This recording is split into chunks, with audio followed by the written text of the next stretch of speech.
The last question, what do you see as the future in a couple of years' time, say maybe 10 years' time? What is the future security and borders of Israel? You had a very close working relationship with your counterpart in the Israeli military, and also their foreign, their equivalent Secretary of Defense and Prime Minister. What do you see as the future border of Israel? Well, I would love to be optimistic. It is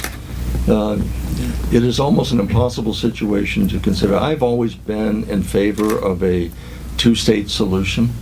I think the window on that is closing, if it hasn't closed, because there's an unwillingness on the part of the Palestinians have not got a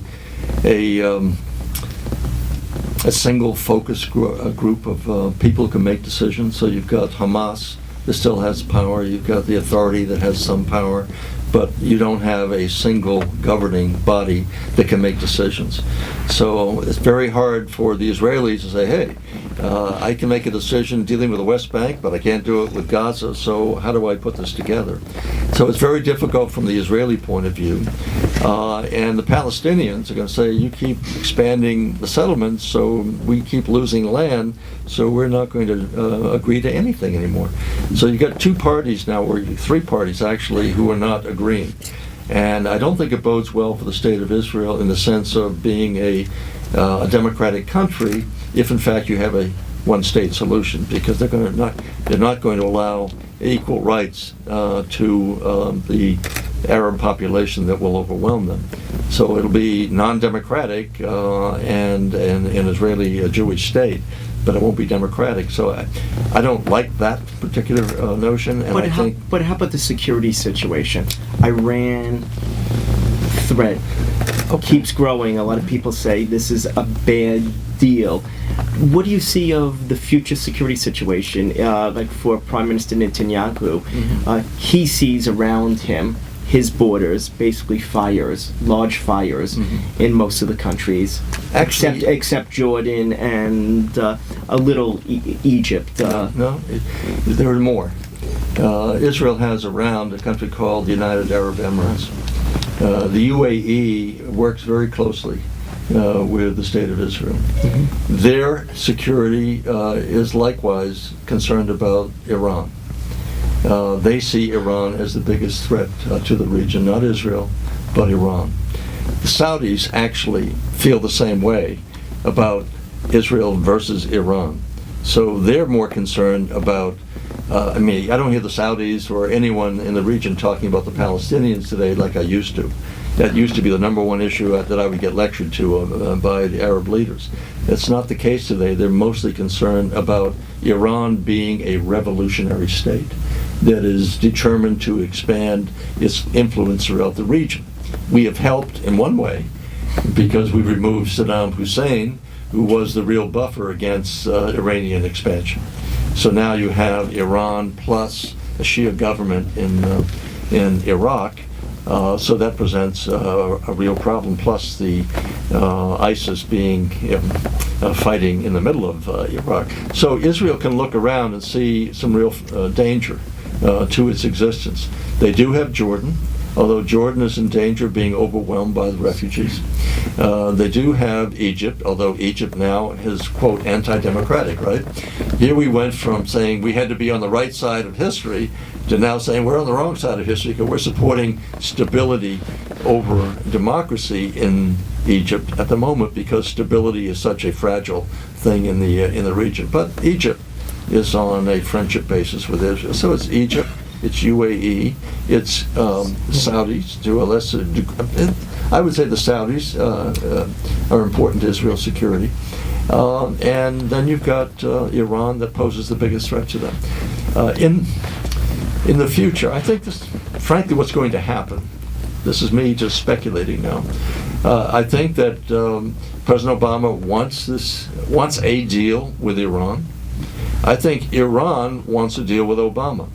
I think they would far prefer to deal with Obama than the possibility of dealing with a Republican president coming in. and having to start all over again and starting from scratch saying, no, we're not going to concede this. I think we made a big mistake. When the Russians came forward some 5 or 6 years ago, and they said, we think, Iran, that you have a right to have nuclear power for civilian purposes. We support that. The United States support that as well. But Russia said, we'll enrich all the uranium over here, and then we'll transfer the enriched uranium to you for commercial purposes. That was a deal that Iran said no. And I think if we had really held tight, holding hands with the Russians at that point, insisting that we were going to be together on that issue, that no enrichment, we've been far better off today than we are. Because I think by making a concession, now here's a country that for 17 years had a covert program.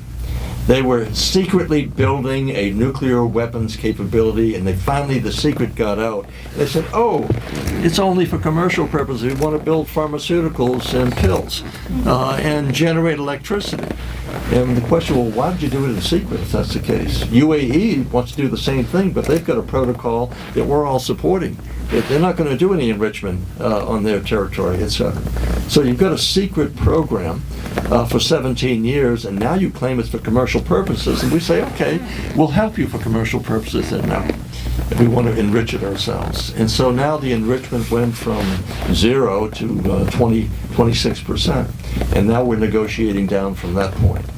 And it's not only the enrichment, it's the number of centrifuges, etc. So here we are negotiating at this point over how many centrifuges, how much enrichment, how many people can we put on the ground to make sure that every single site that we suspect and know about and are told about is going to have inspectors virtually all the time to make sure that it can be enforced. So it's going to be very difficult. My fear is that we will take the sanctions off early on.